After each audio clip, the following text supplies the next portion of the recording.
I'd like to raise a point of order. Gentlelady can state her point of order. Point of order pursuant to House Rule 11, Clause 2, which Mr. Kennedy is violative of. I move that we move into executive session because Mr. Kennedy has repeatedly made despicable anti-Semitic and anti-Asian comments as recently as last week. Rule 11, Clause 2 says, whenever it is asserted by a member of the committee that the evidence or testimony at a hearing may tend to defame, degrade, or incriminate any person, or it is asserted by a witness that the evidence or testimony that the witness would give at a hearing may tend to defame, degrade, or incriminate the witness, and it goes on. Mr. Kennedy, among many other things, has said, I know a lot now about bioweapons. We put out hundreds of millions of dollars into ethnically targeted microbes. The Chinese have done the same thing. In fact, COVID-19, there is an argument that it is ethnically targeted. COVID-19 attacks certain races disproportionately. The races that are most immune to COVID-19 are... Lady making a motion or a speech? I've made a motion to move into executive session because Mr. Kennedy's testimony... Mr. Chairman, I move to table the motion. The gentleman from Kentucky has moved to table. Mr. Chairman, I ask for a roll call vote on the motion to table. Well, let me ask the question. The question is on the motion to table. The gentlelady has asked for a roll call vote. The clerk will have to step back for a second. The clerk will have to come in. We'll call the roll on the motion to table, and then we can get back to testimony. I think the witnesses can sit in the chairs sitting behind. I'll leave that up to the clerks. If the clerks are comfortable with that, yeah, why don't we do that? Maybe we can go right down here. Mr. Chairman, point of order. Gentleman from Louisiana. Is it the custom of this committee to censor viewpoints that we disagree with from witnesses? Mr. Chairman, I have a motion on the table. There's a motion and the vote's been move called. Into executive session. We're waiting for the clerks. Is violative of Rule 11, Clause 2. Waiting for the clerks. Clerk will call the roll. Clerk will report. Mr. Chairman, there are 10 ayes and 8 noes. The motion to table is agreed to. The chair now recognizes the gentlelady from Florida, Ms. Wasserman-Schultz. Good job. Thank you, Mr. Chairman. Mr. Chairman, we respectfully requested that you rescind Mr. Kennedy's invitation to appear here due to his repeated and very recent statements that spread dangerous anti-Semitic and anti-Asian conspiracy theories and attempted to move into executive session because House rules prohibit public testimony that degrades or defames people. His reckless rhetoric helped fuel anti-Semitic incidents, which for the record are at the highest level in the United States since 1970. They have nearly tripled in the last 6 years. Since you gave Mr. Kennedy a megaphone today, I want to give him a chance to correct his statements and prepare some of the harm that he's helped cause. Mr. Kennedy, you're well educated. So yes or no, please, are you aware that for centuries Jews have been scapegoated and blamed for causing illnesses like Black Plague and more recently COVID? I am. Those are known as blood libel, and they are one of the worst and most disturbing parts of human history. Good. I'm glad to know that, of course, that you acknowledge that. Of course, it's true and well documented that this pernicious form of anti-Semitism led to centuries of discrimination, even horrific pogroms and massacres, and it still fuels deadly violence today. Yet last week, you floated a baseless conspiracy theory that the coronavirus was bioengineered to target Caucasians and Black people, but to spare Ashkenazi Jews and Chinese people. Mr. Kennedy, your bizarre, unproven claim echoes that same historic slander of labeling Jews and Chinese people as a race, and that Jews, and in this case Chinese people, somehow managed to avoid a deadly illness that targets other groups for death. You do see that, yes or no? You're misstating. No. I quoted what you said earlier, and it is directly what you said. So just ask me yes or no. I was describing an NIH-funded study. No, you didn't cite any. I was describing an NIH-funded study by Cleveland Clinic scientists. Reclaiming my time. You did not reference. Reclaiming published in USC Medical, which is one. The time is mine. I'm reclaiming it. Please ask the witness to stop talking. You asked me a question. Reclaiming. Allow me to answer my question. Mr. Chairman, I'd like about 10 seconds back. The time belongs. You are slandering me incorrectly. You're saying it's dishonest. Time belongs to the gentlelady from Florida. Defend myself. Mr. Chairman, time belongs to the gentlelady from Florida. I'd like 15 seconds back. We will be happy to give you that. Thank you so much. You did not cite any study like you are citing here now during that conversation. You referenced no study at all. You simply labeled Jews and Chinese people as a race, and you also said that somehow they managed to avoid a deadly illness that targets other groups for death. You don't see that? you're trying to rewrite history here. A few months ago, Mr. Kennedy, you compared COVID public health policies to barbaric, murderous tactics of Nazi Germany, saying that Jewish people in Nazi Germany had more freedom than Americans facing COVID health restrictions. In hindsight, Mr. Kennedy, do you reject this absurd and deeply hurtful and harmful comparison, or do you still stand by it? Congressman, what you are saying is a lie. That you said it. No, I did not. I never contained. Okay. I never, ever Mr. Chairman, I'm compared happy to COVID enter into the record when Mr. countermeasures. Kennedy said that. I reclaim my time. In discussing COVID public health measures, you made light of the genocide against Jewish people by saying, and I quote, even Hitler's Germany, you could cross the Alps to Switzerland, you could hide in an attic like Anne Frank did. Mr. Kennedy, do you think it was easy for Jewish people to escape systematic slaughter of Nazis, yes or no? Absolutely not. Okay, good. Mr. Kennedy, do you think it was just as hard to wear a mask during COVID as it was to hide under floorboards or false walls so you weren't murdered or dragged to a concentration camp? Yes or no? Excuse me? That's a question, yes or no?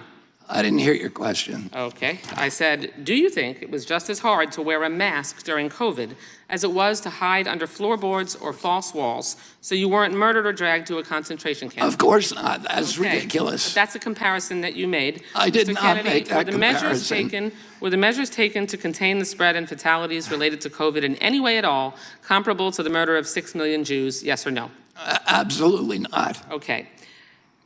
Let's be very clear here. There's no legitimate comparison to the Holocaust. It doesn't matter if you're talking about AI, vaccine mandates, or anything else. There is no comparison. And if this were a slip of the tongue, Mr. Kennedy, or a one-off comment, we would all move on. But there's a deeply disturbing pattern. In 2015, you apologized to all those, quote, whom I offended by my use of the word Holocaust to describe the autism epidemic. When discussing efforts to encourage others to get vaccinated for COVID-19, you said Nazis did that in the camps in World War II. They tested vaccines on gypsies and Jews. That was a quote. Like before, you apologized for invoking the Holocaust, saying, quote, to the extent my remarks caused hurt, I am truly and deeply sorry.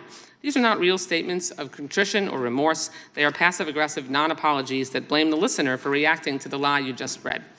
I'm deeply saddened that this is a conversation we're having today. I have deep respect for what Mr. Kennedy's family did and still does to make life better for all Americans. But what you are doing now, Mr. Kennedy, and the forces you aligned yourself are reckless, dangerous, and disturbing by echoing dangerous claims such as, quote, Jews don't really suffer as much as we do, which you said. Your rhetoric creates a climate of mistrust, antagonism, and even hatred or violence against Jewish people. My own children have been the targets of brutal anti-Semitism on social media. You fan those flames and jeopardize their safety. You've marginalized other groups too, like Asian Americans and the LGBTQ plus community. And worse, you don't seem to care or brush it all off to misquotes and misunderstanding. Frankly, it's disgusting. Thank you for your indulgence, Mr. Chairman. I yield back the balance of my time. Mr. Chairman, I have unanimous consent request. The gentleman from Kentucky is recognized for UC. I ask unanimous consent to introduce into the record a study that Mr. Kennedy just referenced, new insights into genetic susceptibility of COVID-19. The main body said that they investigated genetic susceptibility to COVID-19 by examining DNA polymorphism in ACE2 and TMPRSS2. Those are receptors for COVID in 81,000 human genomes, and they found unique genetic susceptibility across different populations. I have another document that I'd like to ask unanimous consent. Without objection. To submit, and this is from the FDA review of efficacy and safety of Pfizer-BioNTech COVID-19 vaccine. This is dated December 10th, 2020, and it shows that the Pfizer trial and the USDA broke down the effectiveness of the vaccine into 7 different racial categories because this was also a concern of theirs, and it would frankly be delinquent not to study the effects across the different races. But Mr. Kennedy said it was bioengineered to target. What I would say is that the founders of and the framers of our Constitution knew that democracy was a very inefficient system, that it had all of these built-in inefficiencies and difficulties.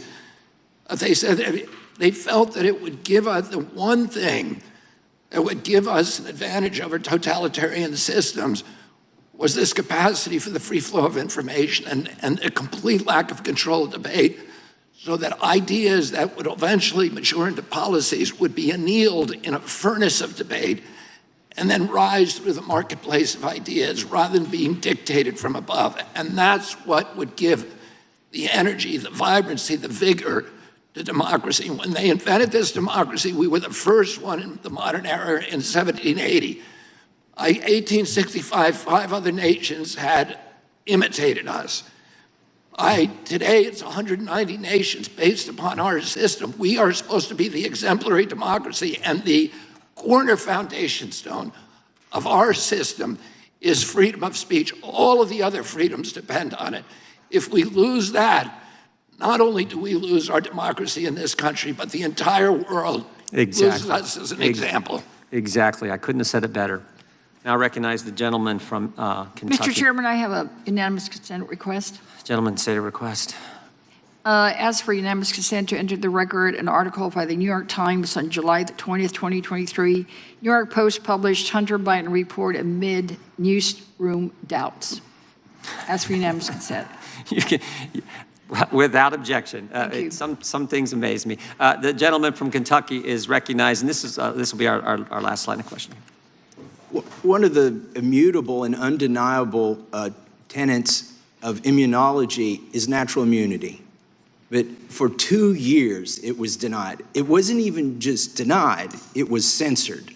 Mr. Saar, I noticed in the court ruling, in the case that you worked on, that they said that, the court said that Facebook reported to the White House that it labeled and demoted posts suggesting natural immunity to a COVID-19 infection is superior to vaccine immunity.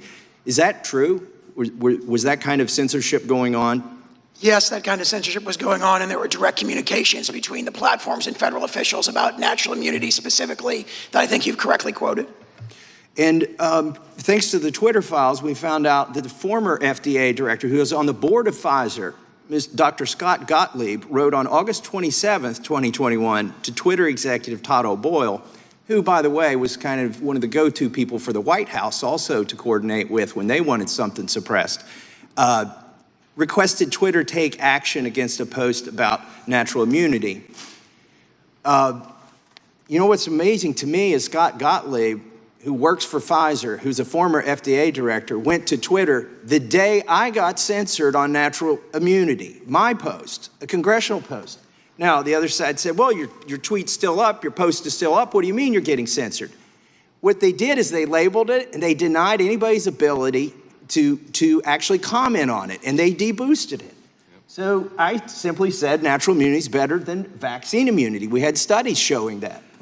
They took it, they censored it. So the next day I tried it again with a reference to Bloomberg, hardly a right-wing outlet or conspiracy generator, and they censored that one as well. This is astounding to me. Mr. Kennedy, can you talk about the censorship, the effort of the White House and pharma to suppress the acknowledgement of natural immunity and why they might have been doing that? Well, again, there was an effort to suppress information, not in fact, if you read the Twitter files and the email correspondence between Facebook and the White House, there was an acknowledgement that they were being asked and they were complying with censoring information that everybody knew to be true or highly likely to be true.